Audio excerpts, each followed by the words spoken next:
a massive economic growth, and because of that, there is huge amount of demand. I'm just looking at the construction sector. There is a huge amount of urbanization that is going to happen. Said that India is dominantly a rural nation and an agricultural based nation. But the recent trends have shown that around 40 crore more or 400 million more people would be moving into the urban city in the next 20 years. Because of that, there is a constant amount of infrastructure requirement that we are having. New metros there. There are 12 new ports that are up. There are 5 new corridors, dedicated corridors happening. There is a very ambitious project of Pradhan Mantri Awas Yojana, which is housing for all. And one more important thing that we usually neglect is the ready to move in commercial space. So this is a very indicator of how much demand that is in a particular city. So our 6 to 8 cities in put together, we have a requirement, ready to move in requirement, not just a commercial requirement. This is ready to move and ready to occupy a requirement of around 125 million square feet year on year. And if you think that we have buildings in India, probably only 30%, because if I put all the building footprint of India together, it would be roughly around 35 billion square feet right now, whereas it is expected to reach 100 billion square feet by 2050. So in the next 30 years, you can expect somewhere around 70 odd billion square feet to be added. Now, when you look at this demand, 70 odd billion square feet to be added, and at the same time, look at what kind of resource do we have and what are the impacts that we are causing to it. There is a huge amount of depletion that we have. So there is, just if you look at the Indian demand and the Indian production of oil, we do have a little amount of oil and hardly last us a few months on our demand. We are heavily reliant on the countries for our oil imports. Our iron ores are going to last us only 28 years, or coal probably another 80 odd years. So there is a huge amount of depletion happening. Water, very sensitive topic in India. There's a recent Niti Aayog report that came out that gave a very stark contrast of what the situation was. It told that around 40% of the country would be without any drinking water by end of 2020 or early 2021. There is a rapid decrease in the cover of the country. So in the last 100 odd years, from 1916 to 2016, we lost nearly 20% of our cover. So green cover of India, which was somewhere around, say, 38%, has come down now drastically. And it's somewhere around 18 to 19% now. And also because of this rapid urbanization and because of sort of an haphazard growth that India has a distinction of being some of the most polluted cities in the world. So we have 6 or 10 most polluted countries in the world. So what this slide is telling us is probably there is a huge amount of imbalance that we are having between how much we are consuming and how much we are conserving. And if the present rate is, if it's business, usually we'll be out of our natural resources very shortly, which is not an ideal situation, and it is not fair on future generations also. So what we need to do is we need to bring in a balance, and sustainable development will be that balance that we require between what we consume and how much we conserve. And green buildings are a small, very vital pivot which will balance, especially in the construction sector. This is a very vital pivot that will balance between the consumption of natural resources, the conservation of natural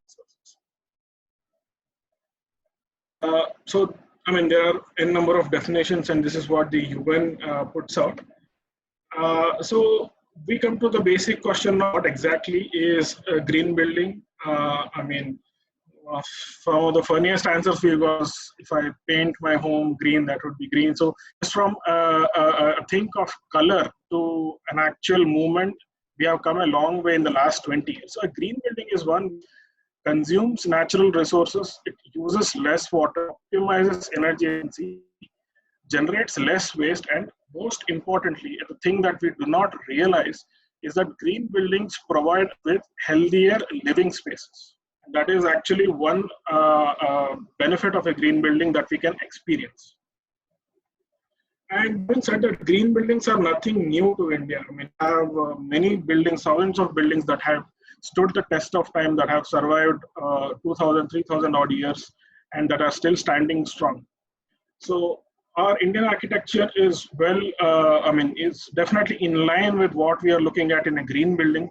If you look at one of these buildings or heritage buildings that we have, you will always find that these will have good amount of views, good amount of daylight coming in. All have one water body which will collect the rainwater, have a courtyard. It be any part of the tree, the element will always be there. So in a way, green buildings for us is nothing but a rediscovery of what our Indian ethos are. And just a rediscovery of Indian architecture elements is what we are looking at in the green building rating system. So we are looking at 5 key areas on which we look at the performance of a green building.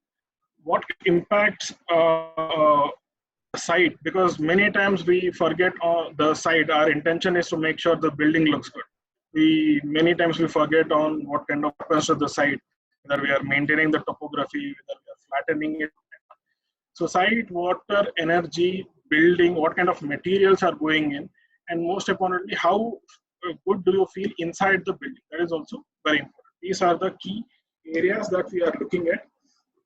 And if you look at what is the difference between a green building and a conventional building, so just because I say it's a green building, it's not something that is totally alien or something out of this world.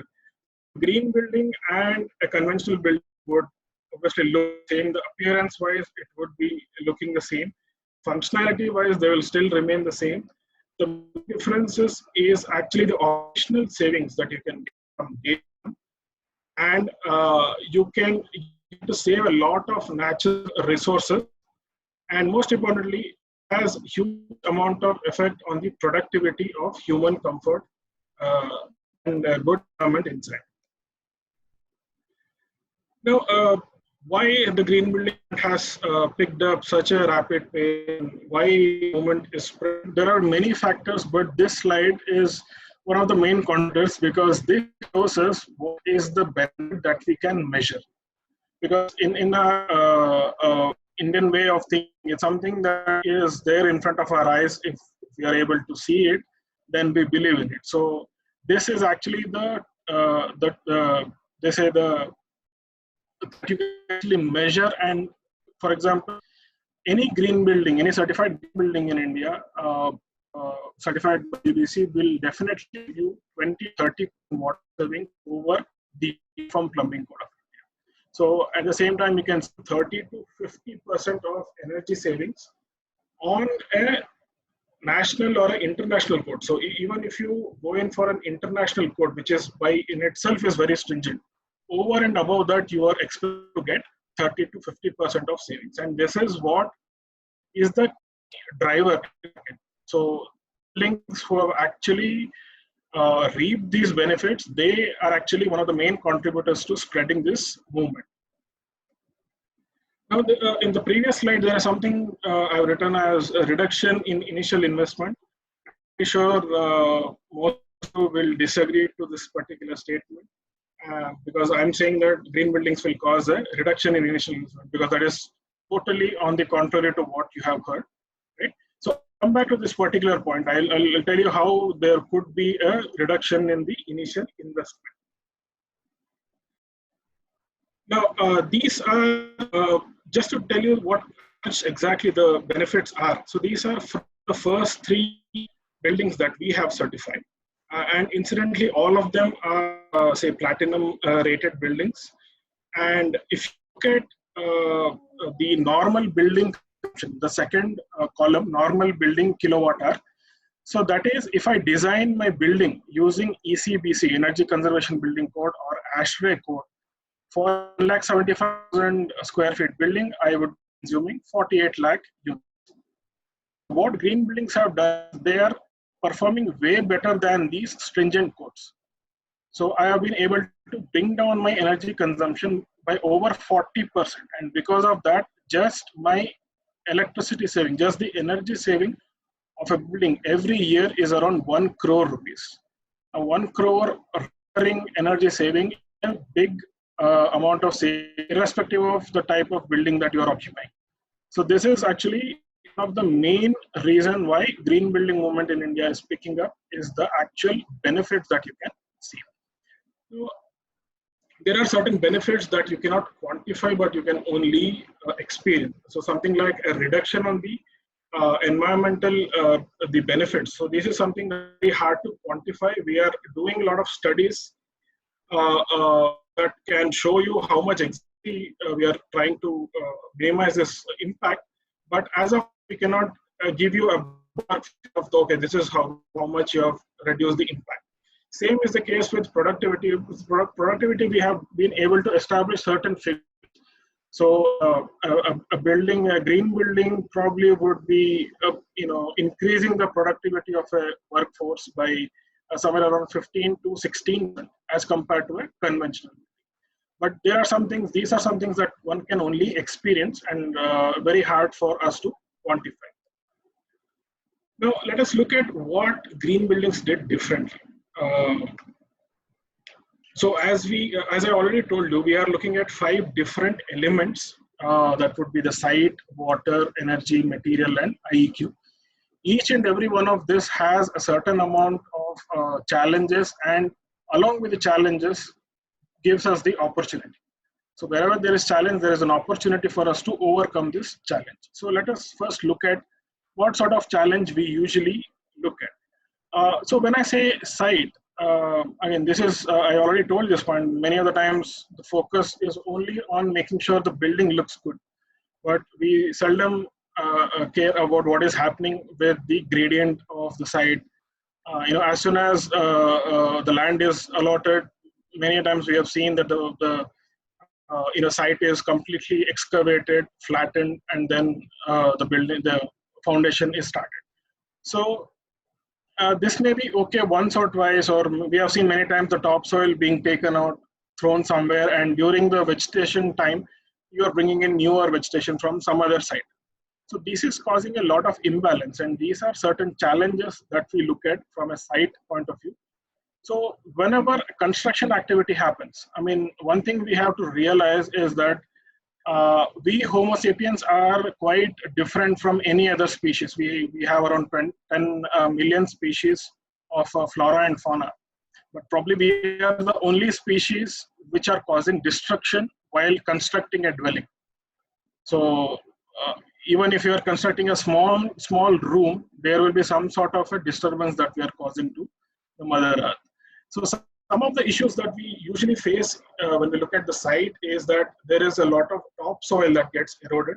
Now these topsoil, these are the basis of life. I mean, it takes 400 to 500 years for the fertility of this topsoil to develop. And we are in a moment just gathering this topsoil and throwing it away.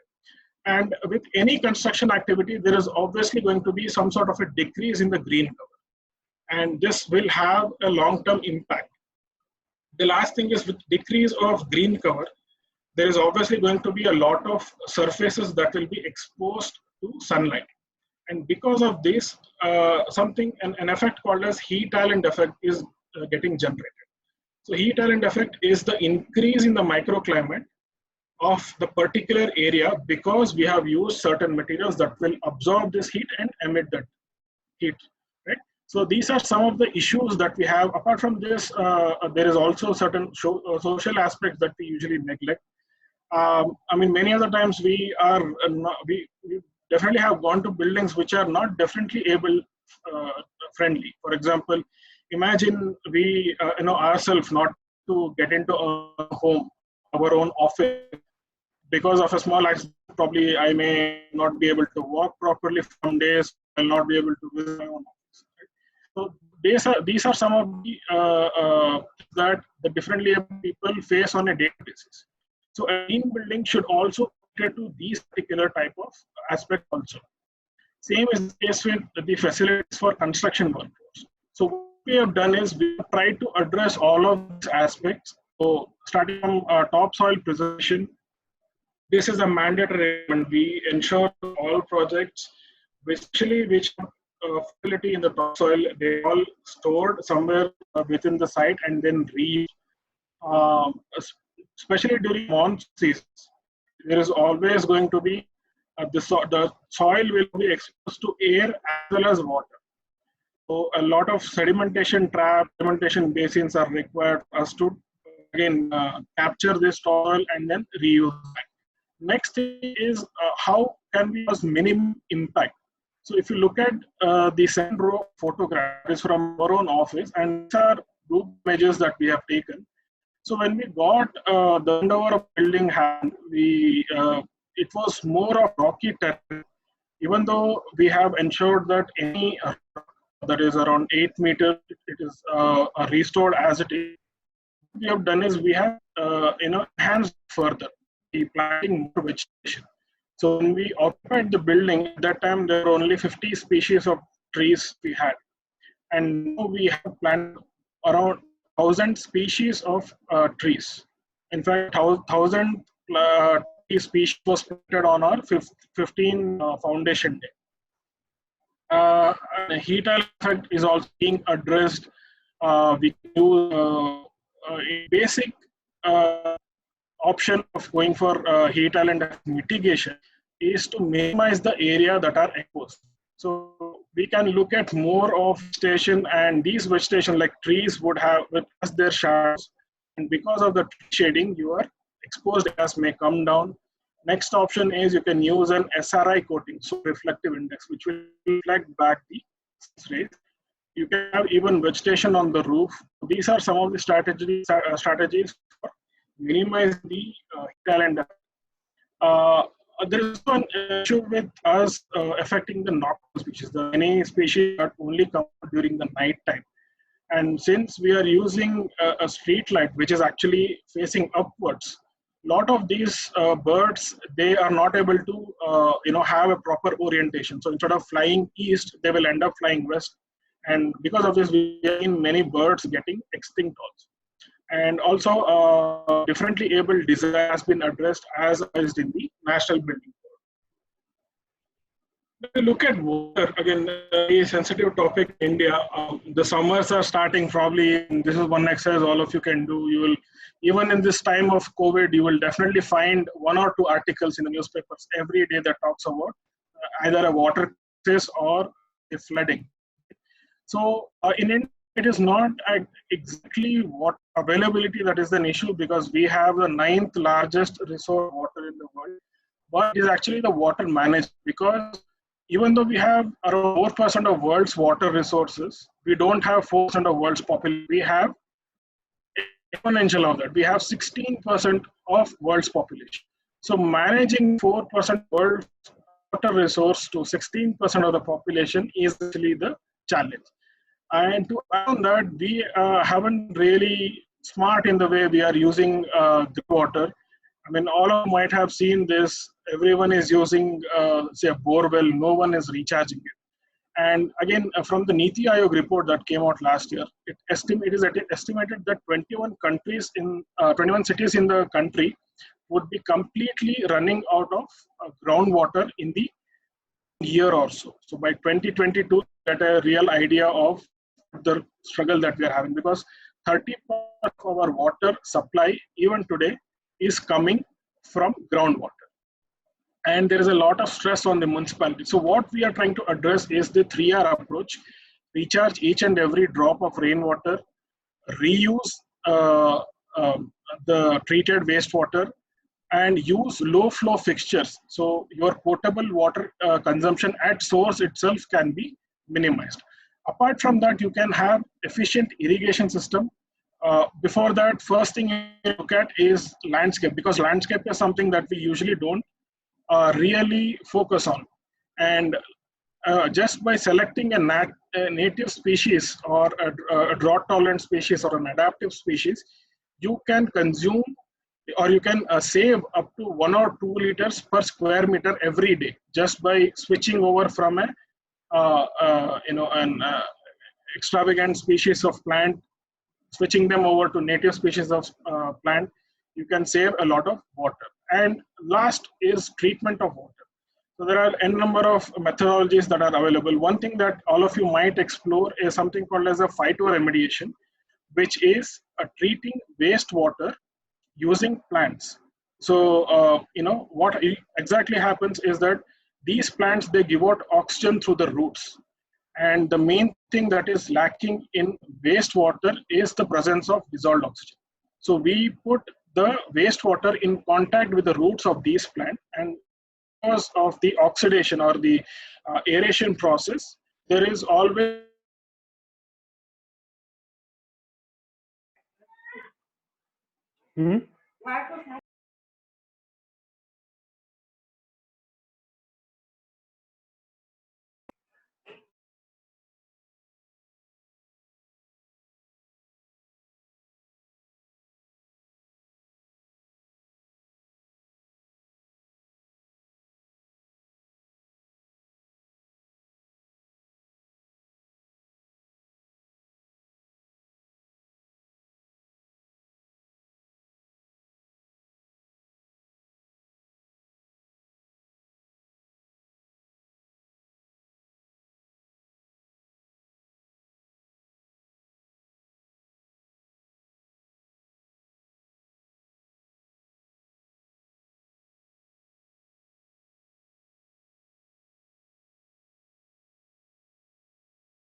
Snehal bhai.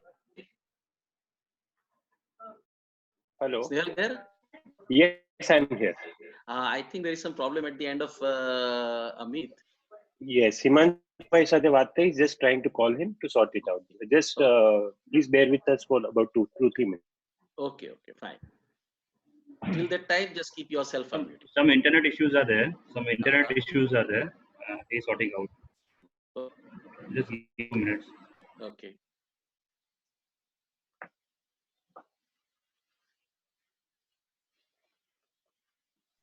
Nilesh sir, BK Patel sir has raised the hand. I think he may have some question. BK Patel sir. હા તો ત્યાં સુધીમાં આપણે વાત કરવી તો કરી શકાશે. BK Patel sir, you can ask the question, sir. No. It's because of why it has been happened. Okay. That's all. Nothing else. Because of I thought the problem from my side, that was my issue. Okay. Nothing Fine, else. fine. And it is very good. This green building concept is going on. Thanks to everybody. It's good.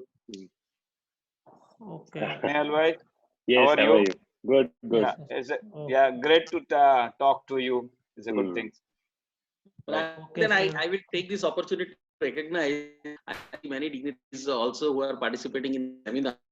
I would recognize the presence of Suresh Bhai Patel, Chairman Dai Surat. He is also us at this seminar. Anak Bhai Trivedi, President of ICE, is also Akshay Bhai Bajgar, President of the SVNIT Alumni Association, Surat Chapter. He is also there. Nimai Mehta, immediate past President of CA, is also there. Manish Bhai Gajjar, Vice President, Dilip Bhai Patel. So I think Amith is back and can immediately start on the remaining talk. Yeah, Amith.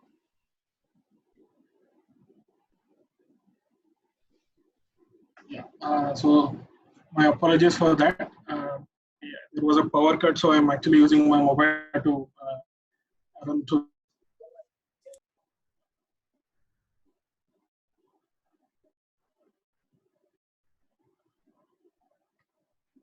Okay, so energy efficiency. So main thing that we are looking at is one is people actually there is a perception that if the initial investment of an equipment is low, then that would be the best way to go ahead. But actually, on the contrary, what happens is that your running cost or operating cost is 90% of the total life cycle cost, whereas the initial investment is just the 10%. So on a longer run, just by selecting an equipment which is very, which has a low initial investment, will be very harmful for in a longer run. So it's better to always go in for an equipment that is much more efficient. So when we look at energy efficiency in the heating system, we are first looking at how we are trying to minimize the heat gain, because that is very important. It could be any type of building typology. It could be residential, it could be commercial. In India, we are in the tropics. Most of the time, the outside temperature will be higher than inside. Always going to be a delta T that will bring heat from outside to inside. So we have to minimize this. So first thing we can do to get our orientation correct. So we have to look at the areas that brings in most of the heat, and the orientation that will bring in most of the heat is the south and the west zone. So in these two areas, we can have minimal openings or we can have certain buffers. The next option of minimize is to get the wall envelope. So you can line or you can use wall envelope are efficient. You can go in for say fly ash bricks, double glazed glasses, which have very low U value. U is a measure of heat gain that is coming inside the building, right? Because of conduction, convection. SHGC is something that is a measure of heat that is coming inside the building because of radiation. So it is always advisable, because when we talk about a commercial building, you might have seen in many of the cities, it's more of glass buildings. I mean, there is glass on all the different orientations. So if that is the case, what type of glass we are using is also very important. So when we look at glass, first thing is where use this in which orientations, how much of glass do we have to use. So we have to be careful of the WW, window to wall rate. It is advisable to restrict it around 40% for good energy performance. And the thing is what type of, so you can go in for a glass which is low in U value and low in the SHG values. So even if you do all of these very quickly, there will be still some amount of heat that will be coming inside the building. At the same time, we are also emitting our equipment, emitting heat, our TV producing heat. There will be an internal heat gain also. So a combination of both external heat gain and internal heat gain, there will be still quite significant amount of heat gain. What we have to do, we have to go in for an efficient air conditioning system that will throw this heat from the building to the exterior. And that is where we have to be careful in selecting a HVAC system that is high on COP value. Rather than initial cost, we have to look at the COP values, the performance value, kW TR. And also, I mean, most of us are using LEDs now. So integrating lighting fixtures, sensors, either it could be daylight sensor or it could be occupancy sensor, it can also save a large amount of energy. So next is when we look at waste. Waste management is a big issue. The waste segregation that happens in the country is very negligible, and because we are not able to segregate the waste, the municipalities are all stressed. They will not also segregate the waste, and these will go directly to the landfills. And that is why you have seen major landfills in India is actually operating well beyond its capacity. So in green buildings, what is we are addressing both the construction waste that is being generated. So you can see the third image on the bottom. That is the construction waste being reused as brickbat cover for the roof. Then you can look at the municipal waste or the solid waste that we are generating. That can be a downcycle. So you can use an organic waste converter to convert your organic into manure. So the next concept is on sustainable building material. Sustainable building materials, again, you can use materials which have high in recycled content, which are rapidly renewable. And also there is a certification product that we have, something called as Green Pro. So this is a certificate equivalent. You as end users need not do the due diligence. We have already done the due diligence for you. So any product that is certified with Green Pro logo can be looked. We are a little bit short of time, so the last is the indoor environment quality. So here we are looking at various elements. One is what air quality are we having inside. We are giving out CO, our materials that we are having, the table, chairs, computer screens, are emitting certain VOCs. So certain amount of fresh air has to be pumped in, take out CO2 as well as the VOCs. So air quality is very important. Daylight and ventilation, this is again very critical and has to be addressed in a green building. Because of this, there is a lot of impact that has been caused in the country. And because of the green building that we have certified, so we are saving somewhere around 8-7 billion units of electricity, which will be equal to giving consumption of 10 million urban homes. So these are some of the impacts that we are able to have. So one of Hyderabad's water demand is offset by the projects that IGBC has certified so far. This is one of the important important slide that all of you might be looking forward to. Green building cost more or not?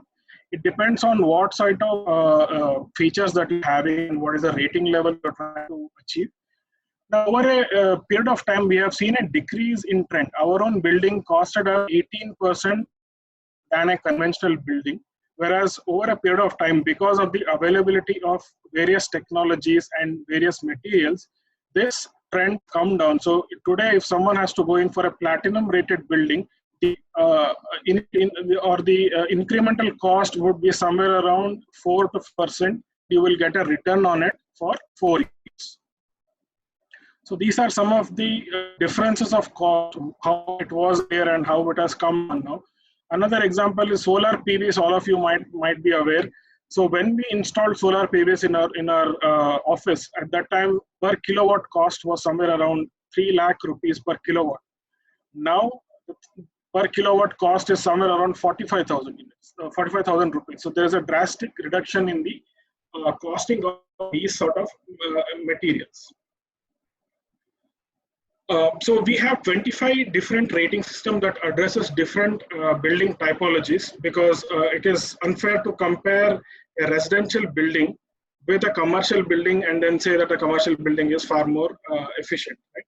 So each and every building typology has its own requirement and its own needs. So according to the needs and requirements, we have developed different rating systems, and it is addressing all kinds of built environment right now. And we are also in process of making few more rating systems. So for example, we are developing one on logistic parks and warehouses. We are developing one on service buildings. So these are typologies that we had addressed. We are doing that in this year. Some of the systems based on the national codes, and all buildings exceed these codes. Now, I'll just take 2 or 3 minutes more, and this is probably from a development point of view, may be important for all of us here. So, what could be the hindrances or the challenges that we have? So, one is there is not quite awareness is there. GBC is trying its best to create awareness on policies, on concepts, on technologies. Through certifications like Green Pro, we are ensuring that there are a lot of green building materials and equipment that are available. And because of the demand, now the cost is also being brought down to. And apart, why should someone go in for a green certification? It is in. Sorry, can you just repeat what you said from the previous slide? I think it was not. Okay, so I was about challenges. Am I audible? Am I audible? No one can answer you. Everybody's in mute mode. Yes. Yes. Okay. So there is a lot of few challenges that we have seen over a time over the last. When we initially started out, the main challenges were awareness, availability of materials and technology, and also these materials and technologies were significantly costlier. So that is why more people were not adopting the green building rate. A period of IGBC has addressed all of this. I mean, this is the awareness that we are having. So we are creating awareness because of green and certifications. We are able to ensure that a lot of green building technology and materials are now available, and they are available at a very reasonable cost or a competitive cost with a conventional material. And why should one go in, or why should a developer go in a green building certification? So since we are not just meeting the, we are exceeding the codes, by default, all of our buildings or certified buildings would be able to meet the NBC, ECBC, as well as assessments. So that is one necessity of what can offer the rating system. Next is there are certain amount of rewards or incentives that is available. Many of the states provide FAR, there is a single master clearances, there are financial incentives also available. And the last one is also very important, is that there are certain developers who are not looking at meeting the regulations or doing it for just words. For them, green is a standard norm. So their intention is to ensure that any building they do in any part of India, all of that by default would be green. So there is recognition that developers are also looking at. These are some of the incentives that are available for certified projects from GBC. So there is basically 4 rating level: certified, silver, gold, and platinum. Platinum means it is on the global level.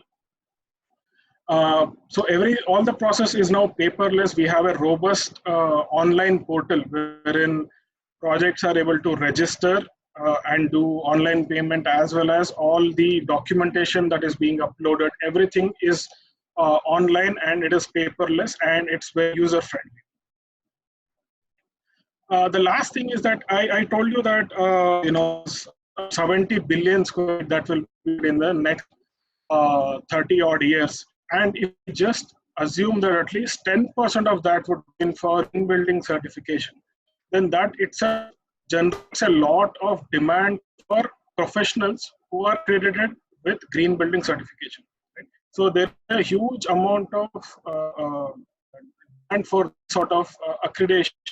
And we have an accreditation program called as IGBC AP. We are also launching an accreditation for IGBC Green Education. So that is also coming up shortly. So I would urge some of you to opt for this IGBC AP exam, and because there is going to be a huge amount of request for professionals who have knowledge on sustainable development going into the future. So I would just like to start by saying that see a place like Mumbai or Bangalore or Chennai, they don't have any incentives to go in. More now buildings are getting certified in these areas because people are seeing the benefit out of that. So green buildings offer us excellent opportunity for tangible as well as intangible benefit. And on a longer term, if you look at it, green makes business sense. So I would just like to close by saying the places we live, learn, work, shop, play, and travel are all going in and can all go with IGBC. So if there are any, Q&A session, I'm not sure whether it will be now or later, but if there are Q&A questions, I'll be definitely there for the answers. Okay. Thank you, Amith. It was truly an insightful presentation. You gave a wonderful overview about what a green building is and what the exact scenario is. Anyone now present in the audience would be able to surely relate to a green building and I would strongly encourage you to appear for the IGBC exams, AP exams, and up the subject. So thank you so much. Thank you. Yes, you want something? No, I would just request you to introduce another speaker and let us have his presentation also. I'll do I that. think, sir, we have questions too. Two questions. So The question will take later on after the presentation. Okay, sir. Yeah. Okay. Yeah, thank you. So Amit showed a triangle pyramid with the topmost sign said green is a standard norm for these developers. So I would easily relate our next speaker as part of that part, Mr. Samir Sinha. So Samir Bhai holds the engineering degree from LD College of Engineering and has completed his civil engineering from Purdue University. He worked on several multi-million-dollar infrastructure projects in Chicago before establishing Savvy Infrastructure, his company, along with his two colleague classmates in February 1996. Today, Savvy established a formidable reputation in the real estate area in Gujarat. It is known for its high-end commercial and residential development. Savvy has built projects worth nearly 1,000 crores, including 20 lakh feet of residential and commercial development, and 750 acre of Goa Township since 1996. Samir Bhai is also the chairman of IGBC Ahmedabad chapter and a member of the National Executive Committee of IGBC. He is driving the green building movement in the city with great passion to restore the health of our ailing earth. Me personally, I've known Samir Bhai for a few years, and he's one developer who always inspires me. It would be lovely now to welcome him for his talk. Samir Bhai. Thanks a lot, Snail. First of all, I hope everybody is keeping safe and healthy in these difficult times. I'm glad to see so many participants, and it's a wonderful format to be able to like this on a webinar. I'm trying to learn like an old dog learning new tricks. So it's wonderful that we are all have in this technology that we can all connect. Great opportunity for us to be able to discuss this very relevant topic today. I think it is extremely important to talk about green buildings in the current scenario because I think we have become far more relevant than we used to be. It's something that Snehal and I and all the members of the Indian Green Building Council have been very passionately pursuing for the last. I have been involved for almost 15, 20 years now with this. But I feel now is the right time to talk about this because it is something that is extremely relevant, extremely important, and actually it is the only way ahead. I don't think we can now do any non-sustainable, any non-green development. And I am very happy to hear that what Amith was saying is that we at the Green Building Council are actually looking at doing some wellness ratings for our buildings to make them safer, to make them healthier in these COVID times, where we can assure you that green building will be the most safest and the healthiest buildings to work out of compared to a conventional building. I understand we are short on time. I will not take more than 20-25 minutes and try and run you through. I think Amith has done a wonderful job. Thank you, Amith, for covering all the different aspects of and quickly run you over just about half a dozen slides where I want to showcase a building that we had built almost 6-7 years ago, which is still standing tall and doing a wonderful job of being a green building. And I want to run you through the two areas. One is the best practices that we have adopted in this building, which is something which would be useful for designers and for developers as well as professionals who are managing these buildings, to be able to take along the occupants, the tenants, the people who are using this building in using and running an efficient building. And then towards the end of this, I want to briefly discuss what, or actually validate what Amit said about the cost of construction of a green building, very briefly. And even more importantly, the cost, the life cycle cost, the cost of the advantage of operating out of a green building in terms of the energy savings. So this is broadly the two areas that I want to touch upon. Let me start by introducing you to Shapath 5, which is, if you are familiar with Ahmedabad, it is on SG Highway.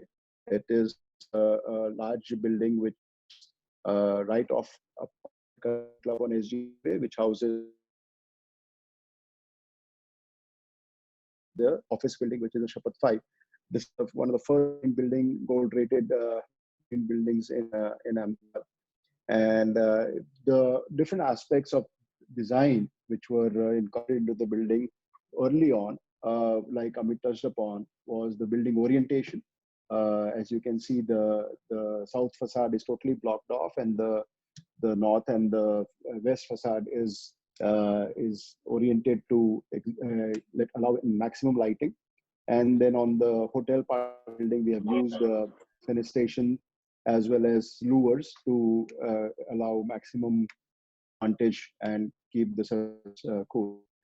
We have obviously the other features, which are the water conservation, energy efficiency, and waste recycling.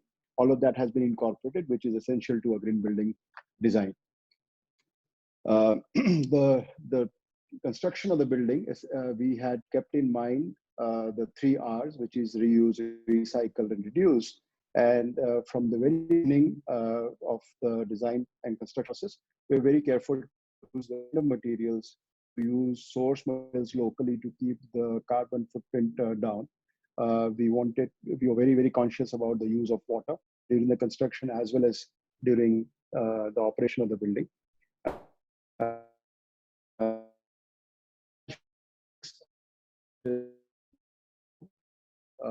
Which was a great advantage. And obviously today it is cheaper than using bricks or conventional bricks. And we've used VOC paints, and even the carpeting that has been used in the hotel has been the CRI certified carpeting. We have, during the construction of the building, we have obviously, so now I one of the reasons I don't want to labor this point too much is that if you are building anything which is more than 2.5, 3 lakh square feet, the environment regulation, which is also so stringent that you automatically qualify for a gold rated building. So I think the government has done an amazing job of sustainable development, because as per, if you follow the GDPR and the bylaws, you cannot technically build a green, non-sustainable building. That's a huge achievement by all governments across the country. Most states have incorporated sustainable development as part of their GDCR. There are some incentives also being offered, and we at IGBC are constantly lobbying with the local bodies to allow that. But I feel the onus has to be on the developers and the designers, on the architects, the users, to be something that we should be able to do. And by the end of the presentation, you will see that it makes all the economic sense to build green. It would be actually stupid to not build green today. We have used obviously the right textures in the building. We have used water efficient plumbing and water treatment. The water recycling was something that was, when we built this building, it was kind of new to the area, but it has been a huge save in terms of water. We had to install a separate plumbing line, but it is a small expense compared to the amount of savings that we have been able to achieve. Now, engineering and the aspects of the building. Sorry. So besides all the engineering and the design aspects of the building, what is also important is to educate the users, the tenants, and the occupiers of the building on the use green building, and especially in terms of the ventilation of the building and the waste disposal of the building, which becomes extremely important.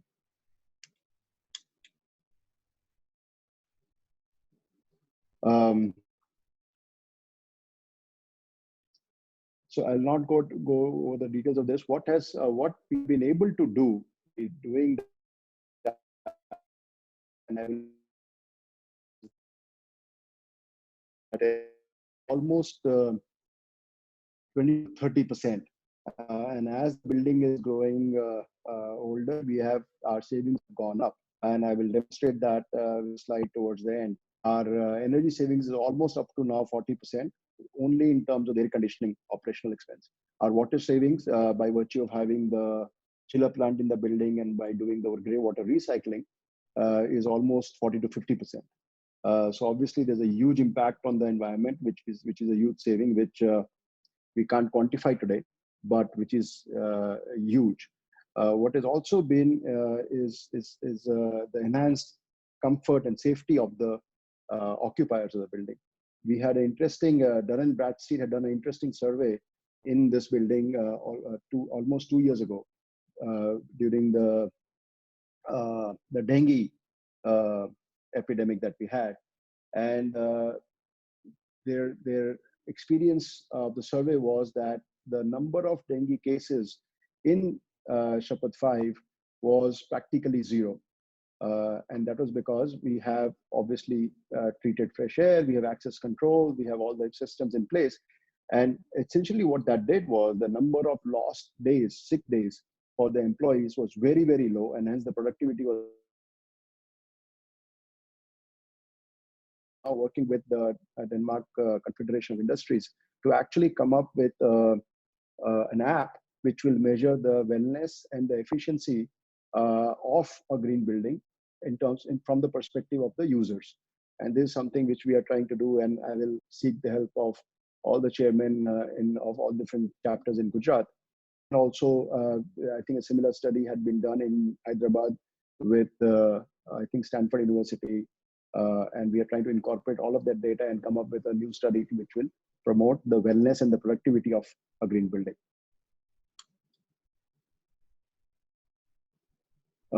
Like I said, this is some of the aspects that we had incorporated, which was low VOC materials, rainwater harvesting, zero use of CFC-based refrigerants in the building.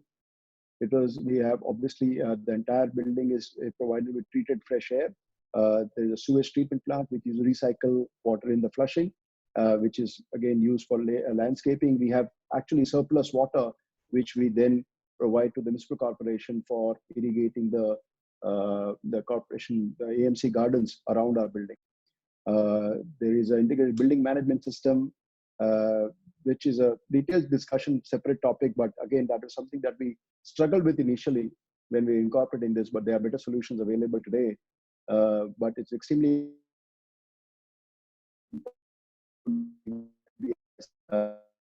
managed. The flash break, double glazed windows, all of these were other sustainable features which we had incorporated in the building.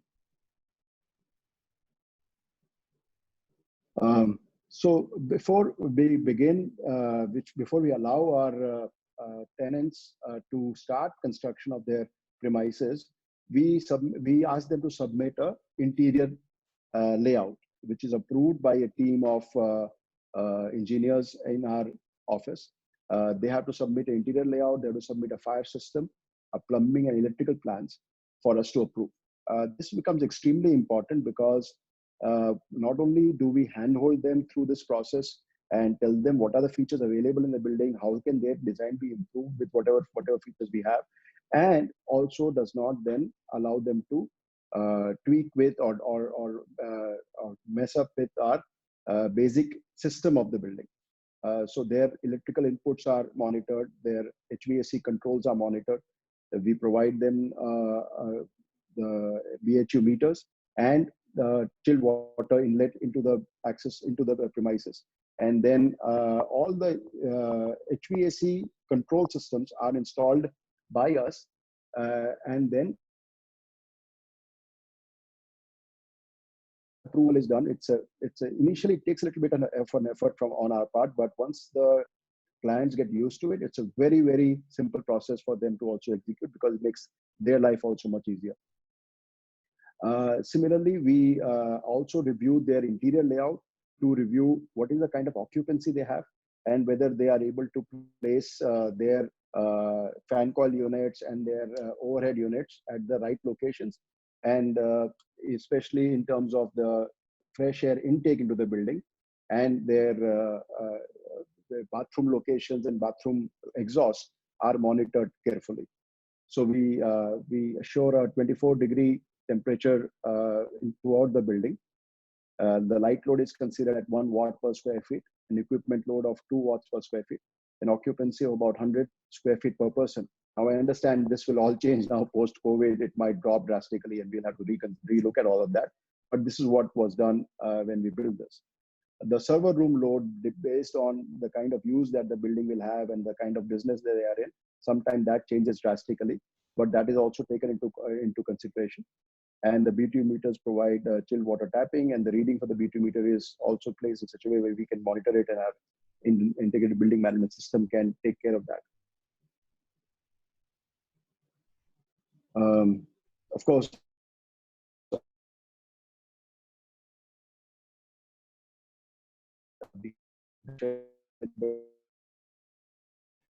easily shared with all the same wide interior layout fit out for the client.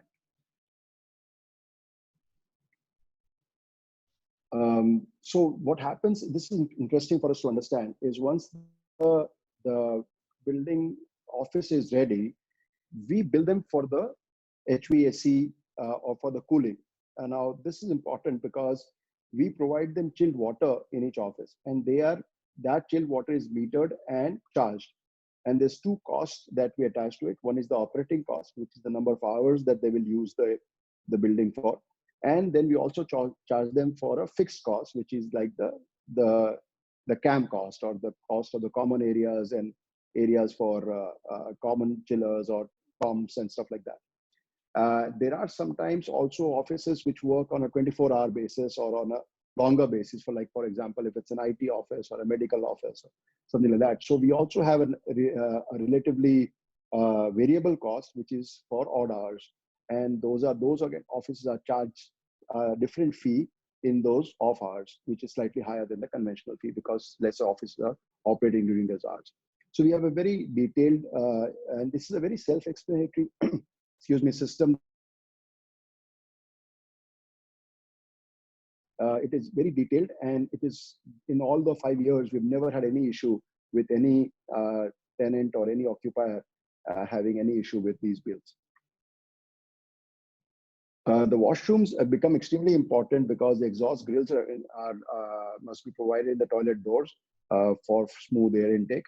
The grey water line is clearly marked, and they are not allowed to change that. We do not allow any push cork, or they have to use a flush tank because it is extremely wastage of water to do anything else.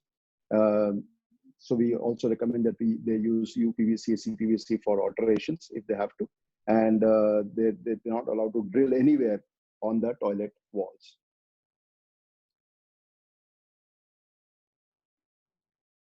The fire system and of course the lighting and the exhaust is pretty much standard. We have that installed. They are not allowed to essentially touch that. They don't need to. So this comes in pretty standard. Sometimes if it's a very large office or a very small office, then we have to tweak the system for them. But it's not a very big challenge because most offices do not need this kind of changes. We have preferred location where we install the AHUs. The AHUs sometimes but reception area or a toilet because the amount of heights in the sea. This also has changed because the AHUs have become much smaller, much more efficient over the years, and their locations, installing them has become much easier now. But when there's also a certain standard insulation which has to be done around the AHUs to prevent the noise. And this again, like I said, is done by the common agency. We do not allow tenants to do this on their own because sometimes the standards are not followed. And we have not had any problems with that also. Like I said, location, all of happens. The ducting again is something which is best done if it is done by the service provider, but standards have to be followed, and because it's the most efficient part of the HVAC system. We recommend what kind of heat load they should have, what kind of fixture they should use, where to locate electronic equipment, your printers or scanners, and their total load should be calculated. You'll be surprised. A lot of interior designers do not pay attention to this, and when we get involved with them, they are able to save a lot of money by using the right fixtures or the right equipment. And it's been a wonderful learning process for designers also. Toilets, like I said, our booklet is extremely self-explanatory. Like looks at it, becomes a very straightforward process, and it doesn't take any kind of rocket science to do this. The sprinklers, the fire hazard is Ahmedabad. I'm sure, like every other city, the fire department is extremely careful about this. So this is something that we are very, very particular about, and do not. So you'll be surprised to learn that most of the offices in this building, they have opted not to go for a false ceiling. So they have a painted ceiling, the pipes are exposed. It's absolutely wonderful, and a lot of them don't have, especially the smaller offices, they have not done any false ceiling. But anyway, even if they do, we do not have the liberty of changing the fire system. Like again, lots of do's and don'ts, very specifically explained. The document is pretty clear, so it does not create any problems. So again, no drills anywhere once the walls are put up. The dry walls or the interior walls are as per design approved, and we have an inspection process that they allow us inspection at different stages of interiors, and it works out very, very well and very smoothly. Now to come back to the point that Amith was comparison of in 2000 and another similar size building, which is in 2000, actually 19, it was almost the end of 2018 that we are building. And the cost comparison, just to give you a broad figure, the cost was almost 7% higher in 2000 for a conventional build over a conventional building, which has now come to 1.16%. And these are numbers from last year, or actually even this year, till January, February 2019. So this is what the difference in actual capital construction cost is. The construction cost has actually come down because the green products have become cheaper. And a lot of the products in the last 7-8 years have become much cheaper than they used to be in the last decade. And and the availability has gone up. I mean, fly ash brick is probably now cheaper than conventional bricks, and so on and so forth. So a lot of that has been achieved, and now the cost is less than 1%. I believe that in the coming years, it will be cheaper to build green than to build conventional. Actually, it will be difficult to build conventional buildings. Also, I wanted to take one more minute to kind of talk about, like I was talking about, the life cycle analysis. And this is just, I don't want to cover everything else. This is purely the cost of electrical saving. Building which was built in 2013, and when we started the building, which was fully occupied by the end of 2013, we were saving 5.5 rupees per square feet for the conventional office, just in terms of the air conditioning and lighting cost. 5 rupees 50 paisa per square feet. That same building today saves almost 10 rupees 40 paisa per square feet, which is almost 53%. That is a huge saving. Now imagine if the rent of a building is 35, 40, 50 rupees a square feet, you are saving 10 rupees just by virtue of being in a green building.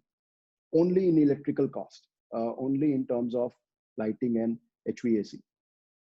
So why would you go into anything else, and why would you want to? So this is from an economic viewpoint, just by virtue of being in a green building, it can save you almost 10 to 12 rupees a square feet on electrical consumption.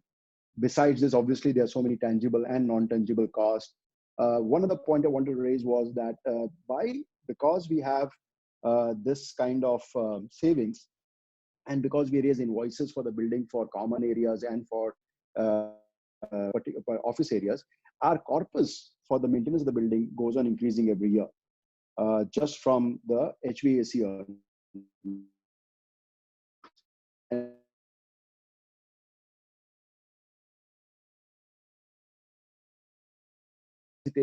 People have no problems in because every month there's an invoice raised, and we haven't had to raise our CAM charges for the last almost 3-4 years, and people don't mind paying for the HVAC cost per square feet because it saves you so much money.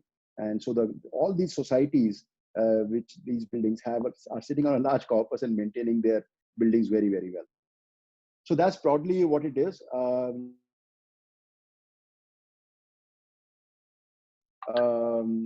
Over the years, we will now have to incorporate a lot of these COVID perspectives into this and see how we can tweak this to make it healthier, to make it safer for our buildings. A lot of the common areas will have to be redesigned. But we will put our thinking caps together and come back stronger after this. So that's all I have. I'll be more than happy if anybody has any questions. Samir, can you stop the screen share, please? Yes. Yeah. Right. So Samir, that was a wonderful presentation. It is very important to realize that how important it is to go green. And we really like your statement. It is stupid not to go green. So thank you very much for this insights. And now we have very little time left for Q&A, but we would like to take the opportunity. So I have one question from the audience for Amith. Amith, are you around? Yes, sir. Okay. So someone in the audience has asked this question in the chat. What pollutant we need to monitor for IAQ, and what is the acceptable value for it? This is the first part of the question. And second is there any guideline available for IAQ? Okay. So basically what we are looking at from IAQ point of view is a few main things. One is the VOCs. So within the VOCs, there are further classifications. So we're looking at aldehydes, total aldehydes, total VOCs. And the guideline that we are looking at is the ISO guideline. So ISO has a different guideline for each one of these components. And that we have shared in the ratings. And the other thing is that apart from these, we are also looking at the PM levels. So PM 2.5 and PM 5 also has been addressed. And to minimize these pollutants, what we are recommending in the rating system is that we are looking at filters, so MERV 30 filters. MERV is minimum efficiency reporting value. And we are also looking at the use of a germicidal lamp along with UV, so that in the air handling unit, in any bacterial deposition or mold deposition that happens, those can be taken care by using these germicidal lamp as well as the UV lamps.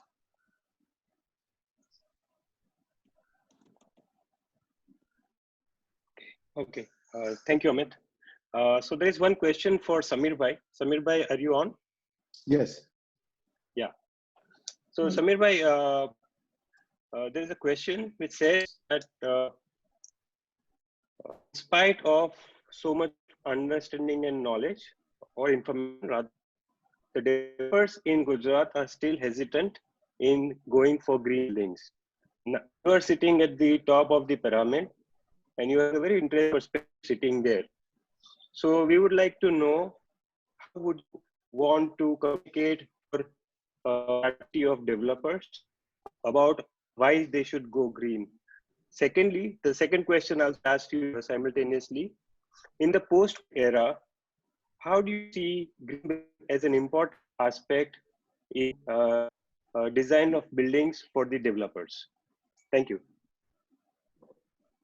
Thank you, Snehal. Very interesting question. So let me take the first question of why developers are not.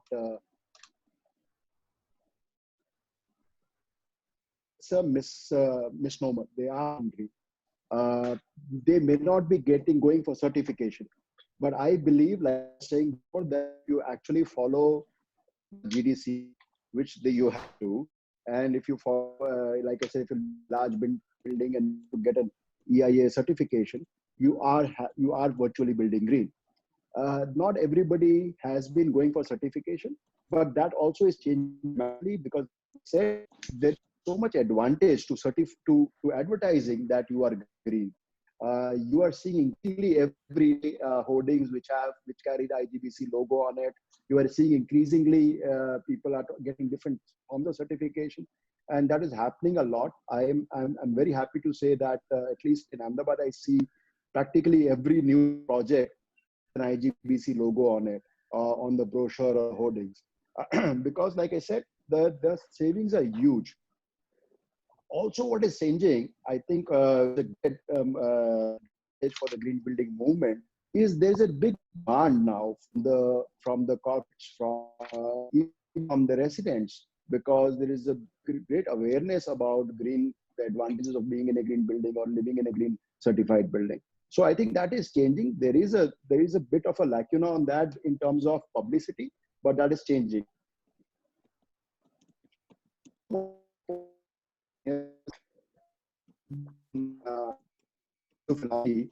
Cannot be mokshed without a guru. And I think for the developers, the gurus are the architects. And it is only if the architects teach the developers that they have to grow green, that they will go green, and which is what has happened with us and with every other developer. Developers by nature are not willing to change unless somebody forces them to change. And I think the onus is on the designers and the architects and the consultants to do that. And they are the ones who are the smarter ones. We worry only about the money part of it. So the onus is on you, especially when you can tell them that it is cheaper to build green and cheaper to operate green. I'm sure they'll all be converted, and they are doing. Secondly, most importantly, I think this post-COVID scenario is going to change a lot of things. It can be a whole separate discussion, and I don't want to take up too much time on this because the demand on the building is going to be very different. There will be a lot of demand on health and wellness in a building. You will have to redesign your common areas, your access controls, there has to be a temperature scan, there has to be, your parking requirements will change because carpooling suddenly will become now. I don't know how to look at that. Drive their own car or come in their own vehicle. The government is not allowing more than 2 people in a car. So I don't know how that will change, and it's unprecedented. So we will have to relook at that. Especially also, I think the water requirement will change if people need to wash their hands every half an hour. I don't know how that will be addressed. So there are new challenges, but I think in terms of the office design and the office operations, a lot of it will have to be rethought out of the box, and we'll have to plan things in a big way. Thank you, Samir. We can take just one more question. I'd like to request Janak Trivedi to put his question. You can unmute your mic and you can ask, please. Thank you, Samir bhai and Amith bhai. A question regarding, is there any mathematical model to calculate the cost-benefit ratio of the conventional building to versus green building?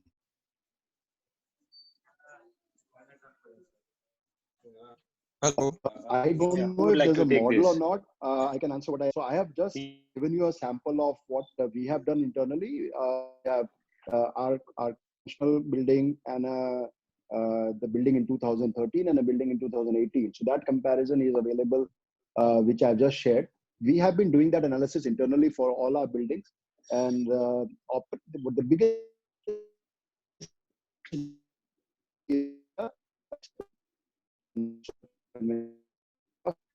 capital cost is, like I said, about 1% more today. I think it's going to be 0 very soon. But I'm sure Amith must have access to a lot of other data, which can be then collated and provided if you're interested. Yeah. Thank you very much, Samir bhai. Thank you very much. Unfortunately, we do not have time for Q&A, but I would like you to send it to me or Nilesh bhai, and we'll ensure that you get your answers from Samir Bhai and Amit Bhai. So I would like to now hand over to Nilesh Bhai to conclude the session. Yeah. Okay. Wait, So, sir, Neeraj sir, there is one question from Mr. Pratik Seth. we will take it up, Mukesh. Okay, That question was pertaining to, I think if we can have a very quick answer from these speakers because we are running out of time. The question was, builders prefer conventional products which are cheaper. How can we promote green products to them unless there is a strong government push? Expecting a very quick answer. Yes, sir. So I mean, absolutely, the Green Pro certified product versus a conventional product, there is hardly any difference. Probably, I mean, one of the few of the products be say 10 or 12% costlier, but overall, we have certified around 80% of the passive products that go into the construction, and we haven't really found a huge difference between a green paint and a conventional paint. So the price more or less remains the same. So I hope that serves the purpose, and Pratik Shet is happy with that. We have very little time left with us. I will request our immediate past president of ICA, Nimish Mehta, to say a few words. Nimish Bhai, over to you. Thank you, Nilesh Bhai. Yes, it was indeed a very nice, informative talk today. Both the speakers were expert in this particular field, and particularly this was a really good opportunity for me because I am part of all the 4 organizations which have jointly conducted this webinar. Uh, Perhaps for me, green building is a very ancient knowledge that our Indian consideration is there because the local, what Amit has already mentioned about the local material use and many other things, and Snehal is practicing it in Surat and surrounding all over the projects where he is working. So it is indeed a great informative things, and definitely what Mr. Samir said, post-COVID, the things will be definitely be different as far as green building is concerned. Okay, thank you very much, Nimish Bhai. You have been very instrumental in helping out and arranging this seminar along with Snehal Bhai Shah in coordination with IGBC, Mr. Himanshu. I will now request President of ICE, Janak Bhai Trivedi, to say a few words. In the meantime, I will request Akshay Bhai Pachigar and Manish Bhai Gajjar to start their video and unmute them. Who will speak who will speak immediately after Janak Bhai. Janak Bhai. It was a nice representation from the both technical as well as architectural point of view and specifications point of view. So we thanks all of both speaker and Nilesh Bhai and Snehal Bhai. Thank you all from the ICE. Thank you very much, Janak Bhai. Over to Akshay Bhai Pachikar, who is president of SVNIT Alumni Association, Surat chapter. Akshay Bhai.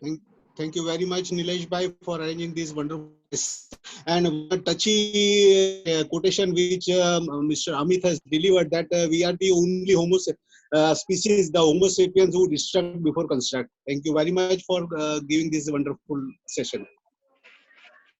Exactly. That's what actually today morning in also one of the webinar with Ultratech, the same thing has been discussed. Snehal, you would also be very much interested in knowing that Sadhguru has released one video saying that Corona does not want to kill you, because our body is the natural habitat for coronavirus. And he said that except for human being, no other living organism has developed a bad habit of killing their own habitat. And in those circumstances, today's webinar perhaps is very much relevant.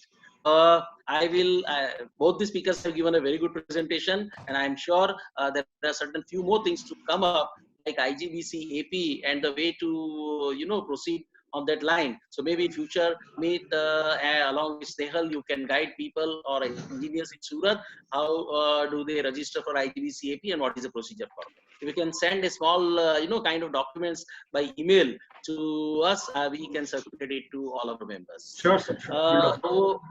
Yeah, please do that. The email address, I think Mukesh Bhai can type here. I see a seminar email address Mukesh Bhai can type in the chat box, which Amit, please circulate this. Also, I will request both the speakers, if you can share the copy of presentation, to the same email address, we can share it to the participants. It would be great pleasure, and each and everyone will be very much enlightened to go through your presentation again. So on the same email address, if you can circulate that, it would be great pleasure.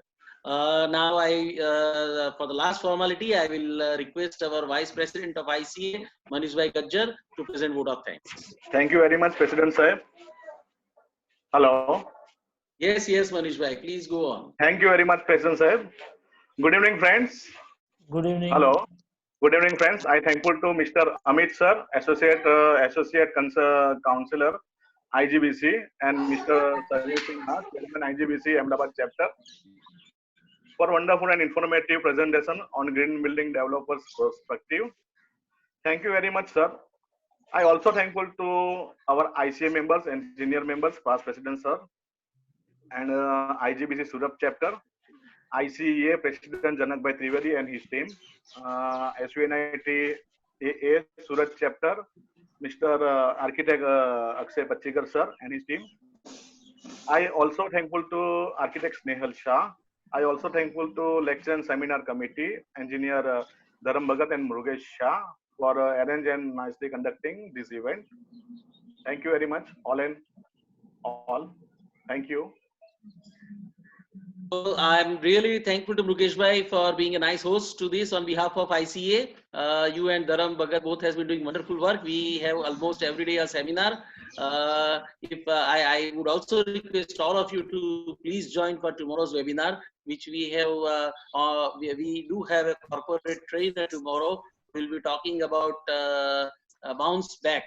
So how to be strong once lockdown is lifted, and how to face the challenges, and how can we take how can we find out the opportunities amongst all those challenges. So tomorrow 4 p.m. again we can have. In the meantime, Murugesh Bhai, I can request you to please just type the email address of ICA seminar group on the chat, so that the speakers can have access to know that, and then if at all they are comfortable, they can share a copy of presentation to the I do it, but now, Murugesh Bhai?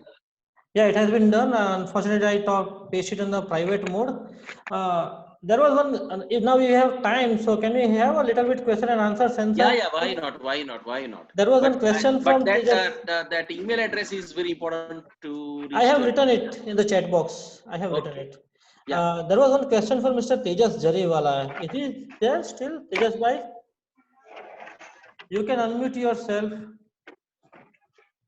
Tejas bhai. Okay, I think he might have left. Hello. Yeah, he's here. Yeah. Sir, I want some information regarding this IGBC consultancy examination and all these things. Speak louder, Tejas bhai. Hello. Hello.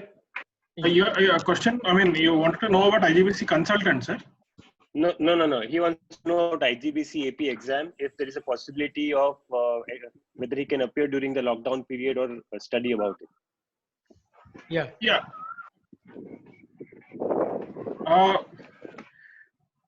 Himanshu, I mean, I don't think, what happens usually is that we have a... Hello? Yeah, Himanshu. Yeah, I don't. If you don't mind, I would like to answer this question. Yeah, sure. So, sir, for IGBC AP exam, normally in Surat we are taking IGBC AP exam on every third Saturday. But due to lockdown, now we are our agency, and we are trying that we can take the exam from our home. So we are working on that, and we'll get back to you with that as soon as this kind of thing this has been worked out. So we are working out with the opportunity that we can take the exam from home only. So as soon as it happens, please let us know, Himanshu, so we can circulate to all the interested people. Yeah, and anyone can connect to me if you want such information. I'll be more than happy to share it with you. Okay. Any other person with any other question? So I think we have successfully completed today's webinar. Thank you to all the speakers. Thank you to Snehal sir. Thank you to Nilesh sir and all the past presidents and everybody. With this, we are ending today's webinar. Still, anybody would like to give your any opinion or something? Yes, I would like to thank Himanshu because he is one of the person who has instrumented this particular webinar and coordinated with Amith as well as Mr. Samir also. Okay, thank you very much, Mr. Himanshu sir. So that's the end of the day for this webinar. I hope Yes, all sir. of you will join us tomorrow at 4 p.m. sharp. Okay, sir. To Thank you. bounce back. Thank you. Thank you very much, Sehal, and thank you everyone. Thank you. Bye. Bye. Bye. Bye.